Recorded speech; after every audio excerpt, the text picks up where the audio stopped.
Hey, what's up everybody, this is Muth24, and this is part 2 of my review of the Master Grade 00 Riser. I'm going to start off here by doing the poseability of the O Riser and the 00 Gundam, and then I'm going to show off the weapons and accessories that it comes with before we get to part 3, where I will combine them to make the 00 Riser and do the poseability for that. So, starting off here, I'm just going to do the O Riser quick because there's not that much poseability to it. You have these fins on the side, and these will all fold in like that if you want them to. The little wings out to the sides will extend like so, and that's really more for the combination into the 00 Riser than anything else. But you do get these little flaps on the back that will go back and forth on either side. This piece does not move actually at all. In the high grade version it was able to wiggle back and forth, but doesn't move at all in this version. And then these side vents will open up, and that's for when the 00 Riser is combined, and if you want those to light up, you might be able to see that there's some clear plastic in there. Those will light up if you put the lights inside of these units. As for the 00 Gundam itself, you do get quite a bit of poseability out of this kit, and I'm going to start off here with the torso. It can rock back and forth, and you can see that there's actually two joints there. You can go back that way, back that way. You can go back about that far, and you can go forward about that far, and the hips will actually tend to move along with that. These drives can swing back and forth, so you can have them all the way back like that and have them flip up a little bit. You can flip them forward if you want them to make like a barrier shield for them. And then they can also move up and down a little bit. And one thing that's kind of cool with this is you have this lock mechanism here on the top, so if you push that out, then it's stuck like that and it's not going to move, and that's for when you put it into the 00 Riser. One thing that's kind of interesting and different about this kit when compared to most of the other newer Master Grades is that there's actually no side-to-side wiggle on the head, and that's because there's actually a peg that's clear that runs down into the chest area that allows the light to, go up through that to the head. And it's also covered pretty well here by the gray to prevent the light from escaping out from underneath the head. But you do get some decent poseability out of that. You can go down that far, go up about that far, and the peg will allow it to rotate 360 degrees. If you want to do that. The chest will actually move outwards a little bit there too because of the way the vents and these pieces are designed. So if you want him to have some sort of a spread there with his arms, make it look a little bit more natural, you can do that. Now you can get the shoulder armor to move up and down a little bit. You can also get it to rotate with the arm 360 degrees, no problems. You can get the arms to kind of go back and forth. Like I mentioned, the shoulder arm is going to kind of go with it, but you can get the arms to go out about that far. I mean, if you really want to bend the whole thing up like that, you can sort of have him punch himself in the side of the head. But to the front there, you can almost get a 180. It's kind of weird because you can basically get a 180 with all these hinges along the side there, but you can't quite get him to touch his own shoulder because of the way the arm is designed as a whole there. You do get some nice back and forth here at the upper wrist and then the lower wrist. You can rotate the hand back and forth. You get the trigger finger 3-finger split with the ball joint thumb, and then you can get the hand to flex in and out like that, although mine just fell apart on me. And that is one thing that I've noticed with a lot of the newer Master Grades is that even though the hands are more posable, they do tend to fall apart a little bit easier. It's not a huge problem, I don't think, but it is a little bit of an annoyance. But aside from that, you can get it to rotate 360 no problem. As for the skirt armor, if I can lift the arm up there, the back skirts will flip up and down a little bit to allow for some better poseability with the legs. And then the beam saber handles will flip up like that if you want them to, or they can just stay down. The side skirts will wiggle around. And then this piece is actually going to remove later for when we put the GN swords on the side.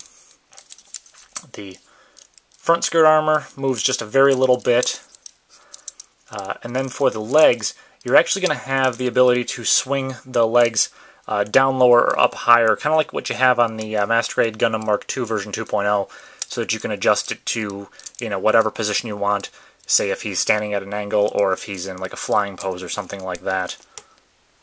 With the legs locked in the higher position, you can get them to go forward about that far, backwards about that far, and only out to the side about so far because they will hit the skirt armor. But if you bring them down to the lower position, they can go forwards even further, backwards about the same distance, and out to the side a little bit more. for like a kick pose or a flying pose or whatever you want it to do. It can bend at the knee and go pretty much 180, but much like with the arm, because of the design of the leg, you're not going to get it to go completely flush against the upper thigh there. The knees are a little bit of a weird look there with the break. That's just the way they're designed, but you do get some nice detail of the inside of the leg there. You also get this little bit here, this flap that will move back and forth for just making the leg look more smooth overall. These ankle guards can both move out.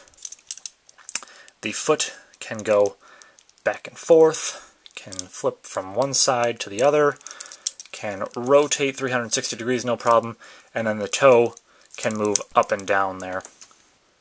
One other interesting point on the posability of this kit, you can get the torso to spin 360 degrees no problem, and that's just because of the way that the waist here is sculpted around the lower torso. And finally here on the backpack, these little thrusters will go up and down, so you can get some more dynamic details there if you want. And then this part will slide down and reveal the socket for where the O-riser will attach to the back to make the double O-riser. With regards to the weapons and accessories, you do get quite a few, which is kind of nice considering the bigger price tag on this kit. You get the standard GN Sword 2s, and you get the clear green there for the top of them. You can flip them to the side to make the rifle form, and the handle can just flip down like so to accommodate for that. These will slide into his hands just fine. You got the pegs there to hold on to him, and then this will rest in his arm. Otherwise, if you just want them in the sword form, he can hold on to those as well. And then you do get these little attachments for the sides of the skirts, which I mentioned earlier that those will move down, and the peg will just slide into there. You also get a single little connector piece which will attach one side of the staff to the other to make the big GN staff, and it actually holds pretty well considering this is just a single piece there. Similarly, you do get both of the GN shields, which I put a decal on either one of those, and those will connect with these little pegs here to make the bigger shield. And once the GN shield is connected, you can slide these out to make it even larger. When you flip it over, you'll see that there's these pegs which will slide into the bottom of the arm when they're separate, and you can flip them out like this, which those will connect to the O-riser if you want them attached to the sides of that. Also, you have these smaller pegs here which will flip out, and those will allow them to attach to the sides of the GN drive housing units. As I mentioned earlier, you do have the two beam saber handles on the back skirt armor. Pretty basic, you just get the standard beams there, but they do look kind of nice, very different design for the handle there. And then you also get beam effect parts for the GN Sword 2s and for the one big GN Sword 3, which I have over here. And this has the green plastic around the outside to give the GN look to it. It can fold back like this. The handle will go up like that to attach to the arm, and then it also has a peg here which you can attach to the bottom of the O-riser when it wants to pop out. It's a little tricky to get out of there, but once you do, you can attach it to the bottom, and it can fly like that. And with the big effect part attached, it looks pretty cool, even though this isn't something that I was really all that concerned about when I was buying the kit. I pretty much got it for all of the other weapons and accessories, and this was just kind of, there. Didn't really have any intention of using it, but I do know some people are really big into this big GN Sword 3, so that's what that looks like. Pretty big, pretty cool looking. But if you would like, you can slide the GN Sword 3 onto the bottom of the O-riser, and you're just going to connect that peg from the top of the GN Sword 3 into this little socket on the bottom of that connector piece, and then these three pegs will go into the bottom of the O-riser, and you don't even have to remove any of the panels or anything. They will just slide right in there, and it looks halfway decent, I think. You also get some landing gear you can use for the O-riser, and you're going to have these panels here, there, and this one, which I already removed. So there's a little peg in there, and basically what you do is you just take these pieces of landing gear and pop them into there. And there's the landing gear attached, which with the wings folded in will allow the O-riser to sit a little bit smoother on whatever surface you have it. There's also the GN shields attached, just to get an idea of how those look on the sides of it. There's also an extra piece of landing gear for the big GN Sword 3 when you have it attached to the O-riser. You're going to pull that panel off and then just slide this in here. I don't find that really makes a huge difference just because of the way that this dips down and the fact that this is pretty low to the ground anyways, but it's there if you want it. Also, you have a unique piece for the action base if you want the whole O-riser plus GN Sword 3 to be flying on that. As I mentioned, I don't really care for the big GN Sword 3 that much, but if it was something that you were really big into getting for this kit, do know that this downward pose is what you're going to have a lot of times with that, and the beam effect parts attached to it. The beam effect parts on the GN rifles tend to work pretty good, though. They just slide in real easy. They don't add that much weight to it, like hardly at all, and they look pretty nice. And finally, you do get one unique connector piece for the 00 Gundam itself when you're putting it on the action base, and that will just slide right into the crotch there and attach him, and he holds pretty well on top of an action base. That pretty much wraps up part 2 of this review. Be sure to check back for part 3 when I will show the 00 Riser and the O Gundam combined to make the 00 Riser, and I will give my final thoughts on the kit. See you then, everybody.